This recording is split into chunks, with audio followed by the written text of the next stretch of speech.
बेटा आज हम करेंगे संज्ञा। संज्ञा क्या है? सबसे पहले संज्ञा का अर्थ है नाम। संज्ञा क्या है? नाम।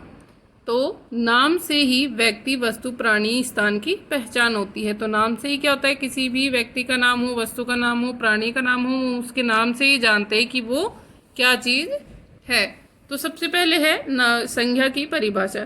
किसी व्यक्ति, प्राणी, वस्तु, स्थान अथवा भाव के नाम को संज्ञा कहते हैं।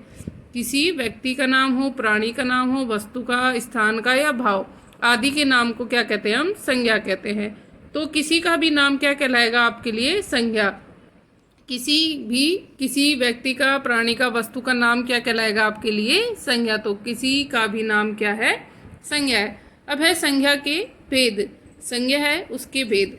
संज्ञा के मुख्यतः 3 भेद होते हैं। संज्ञा के मुख्यतः कितने भेद होते हैं बेटा? 3 भेद होते हैं। कौन कौन से? व्यक्तिवाचक संज्ञा, भाववाचक संज्ञा, जातिवाचक संज्ञा। 3 भेद हो गए मुख्यतः, व्यक्तिवाचक, जातिवाचक और भाववाचक। व्यक्तिवाचक संज्ञा क्या है? जिस शब्द से किसी विशेष व्यक्ति, विशेष स्थान या विशेष वस्तु का बोध हो। जिस शब्द से किसी विशेष व्यक्ति, विशेष स्थान, विशेष वस्तु का बोध हो, उसे व्यक्तिवाचक संज्ञा कहते हैं। तो व्यक्तिवाचक संज्ञा में क्या होगा बेटा? विशेष क्या आ जाएगा? विशेष की किसी विशेष व्यक्ति का नाम हो, विशेष स्थान का नाम हो या विशेष वस्तु का नाम हो, वो क्या है? व्यक्तिवाचक। जैसे है आपका महात्मा गांधी, व्यक्ति विशेष, मुंबई स्थान विशेष, कुतुब मीनार वस्तु विशेष। तो इस प्रकार से जैसे अन्य उदाहरण है आपके व्यक्ति विशेष में, जैसे नरेंद्र मोदी, प्रणब मुखर्जी, साइना नेहवाल और किसी का भी नाम बेटा। व्यक्ति विशेष में क्या होगा? किसी भी व्यक्ति, क्योंकि हर व्यक्ति क्या है? अपने आप में विशेष है। तो किसी का भी नाम क्या आएगा उसके अंदर? व्यक्तिवाचक में आएगा। स्थान विशेष। स्थान विशेष में क्या होगा? जैसे आगरा, यानी किसी जगह का नाम। आगरा, कोलकाता, चेन्नई, पटना, मुंबई। तो ये सभी क्या? किसी स्थान विशेष का नाम किसके अंदर आएगा? इस व्यक्तिवाचक में। वस्तु विशेष, जैसे रामायण, हिमालय, ताजमहल, इस तरह से। अब है आपकी जातिवाचक संज्ञा। जातिवाचक संज्ञा क्या है? जिस शब्द से किसी जाति की सभी वस्तुओं, प्राणियों का बोध हो। जिस शब्द से किसी वस्तु या प्राणियों का बोध, यानी पूरी जाति का उसके बोध होता है, वो है आपकी जातिवाचक संज्ञा कहलाती है। जैसे गाय है। गाय क्या है कि गाय पूरी जाति है। गाय की क्या आप एक गाय का नाम नहीं लेते? गाय में बहुत सारी गाय आ जाती हैं, तो वो पूरी जाति का।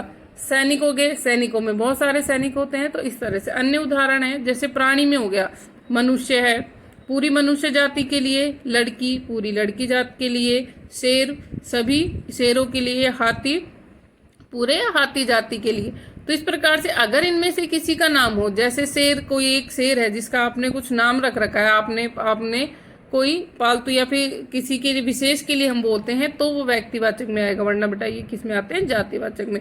वस्तु विशेष में हो गया खिलौना, मेज, कुर्सी। स्थान में गांव, शहर, देश। अब स्थान में देखो, गांव, शहर और देश किस में आएंगे? स्थान में, जातिवाचक में। लेकिन अगर किसी देश का नाम आता है तो वो किसके अंदर आ जाएगा? वो व्यक्तिवाचक में। फिर है आपके भाववाचक। जिन संज्ञा शब्दों से किसी व्यक्ति या वस्तु के गुण, दोष, दशा, स्वभाव आदि का बोध हो। यानी क्या हो उसे? कि उस व्यक्ति के गुण का, दोष का, दशा का या स्वभाव का बोध हो, यानी उसके भाव के बारे में पता चले, उसे कहते हैं भाववाचक संज्ञा।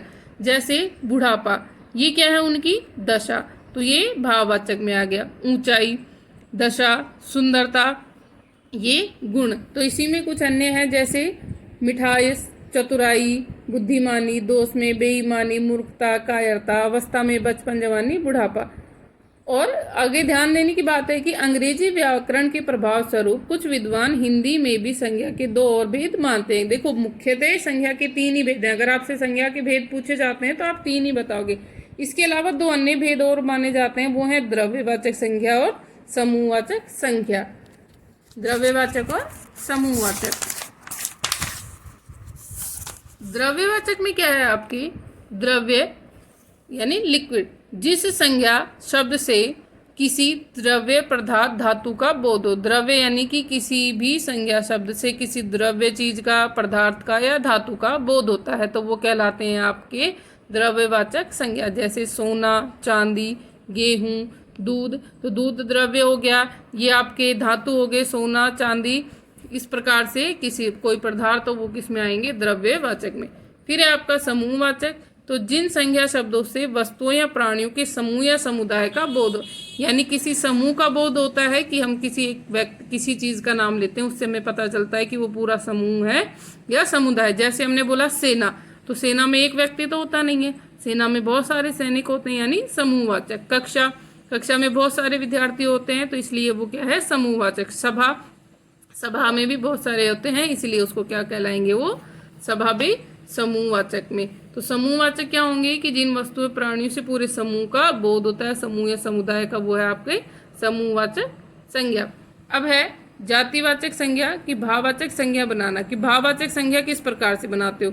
जातिवाचक संज्ञा सर्वनाम विशेषण क्रिया शब्दों में हम प्रत्यय जोड़ते हैं तो भाववाचक संज्ञाएं बन जाती है। जैसे मित्र से बना मित्रता, शत्रु से शत्रुता, युवा से यौवन, बच्चा से बचपन, बूढ़ा से बुढ़ापा, देव से देवत्व, सज्जन से सज्जनता, चोर से चोरी, ठग से ठगी, पशु पशुता, गुरु गुरुत्व, कारीगर कारीगरी, व्यक्ति व्यक्तित्व, माता मातृत्व। सर्वनाम से निज निजता, आप आपा, अपना अपनापन, मम ममतो, अहम अहंकार, सर्व सर्वस्व। इसी प्रकार से कुछ और भी हैं जो विशेषण से बनते हैं, जिस प्रकार से मीठा से मिठाई बन, मिठास बन गया, अच्छा से अच्छाई, गर्म से गर्मी, सफ़ेद से सफ़ेदी, बुरा से बुराई, गरीब से गरीबी, श्रेष्ठ से श्रेष्ठता, सादा से सादगी।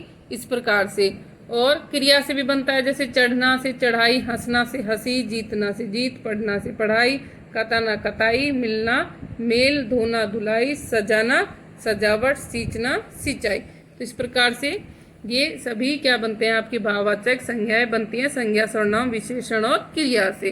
तो आपको ये चैप्टर भी लर्न करना है। Good morning, student. Welcome to online classes. In this spoken class, today I'm just going to tell you the revision of the topic yoga. So student, जैसा कि मैंने आपको बताया कि ये रिविज़न है और आपका स्पोकन कन्वर्सेशन और जो है स्पीच डिबेट, इनके आपके कंपटीशन होने हैं। तो इसमें मैं हर वीडियो में आपको बताते आ रही हूँ कि the way you have to speak, so you must just have to justify while speaking. Your pronunciation should be good and the word which you are going to speak should be very effective so that they can affect the person who is listening to you. यानी कि जो आप बोल रहे हो जो और आपके जो शब्द हैं वो दूसरे जो सुन रहे हैं वो काफ़ी इफेक्टिव होना चाहिए। So student just justify the way I am speaking, आपको उस तरह से जो है try to speak like that. So let us start. हम शुरू करते हैं। Yoga is an ancient art which was originated in India around 6,000 years ago. यानी कि 6,000 साल पहले जो है भारतवर्ष में ये योगा जो है एक एशियंट आर्ट है जिसकी शुरुआत हो चुकी थी।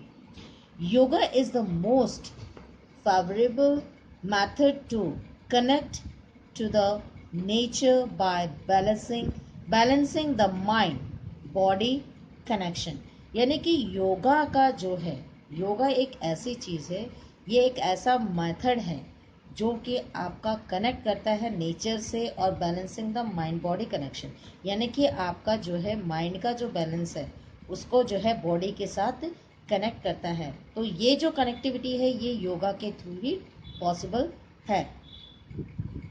It is type of exercise which helps in learning physical and mental discipline through regular practice. It means what? ये जो है एक तरह की एक्सरसाइज होती है जो कि हमारी जो है शारीरिक और जो मानसिक जो है वो आपस का जो बैलेंस है वो जो है रेगुलर प्रैक्टिस से ही, यानी कि किसकी प्रैक्टिस, योगा की प्रैक्टिस से ही मेंटेन होता है। It was organized in India long years ago in ancient time, यानी कि ये भारतवर्ष में बहुत वर्षों पहले जो है योगा जो है शुरू हो चुका था। Earlier people belong to the Buddhism and Hinduism were used to of the yoga and meditation. It means बहुत साल पहले जो लोग जो थे, जो कि बुद्धिज्म से रिलेटेड थे और हिंदू थे, वो आपस में जो है योगा को जो है इस्तेमाल करते थे अपने मेडिटेशन के लिए। मेडिटेशन यानी कि ज्ञान ध्यान के लिए। Various types of yoga are jnana yoga, भक्ति योगा, कर्म योगा, हत्या योगा। तो ये जो है पुराने एशियन टाइम में ये योगा के जो है नाम से जाने जाते थे। तो इसको जो है योगा के ये वो थे, काम थे। It was the name of the yogas different type of. International day of yoga और world yoga day has been declared by the United Nations General Assembly to great celebrate on 21st June.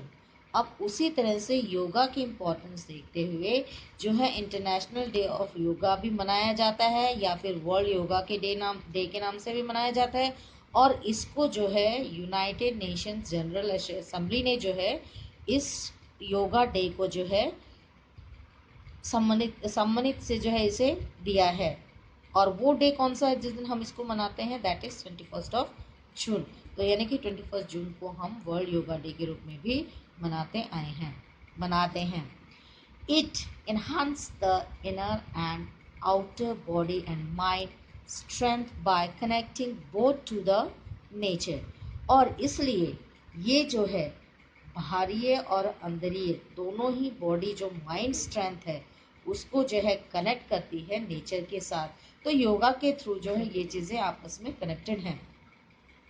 Yoga is a science of living healthy life for ever.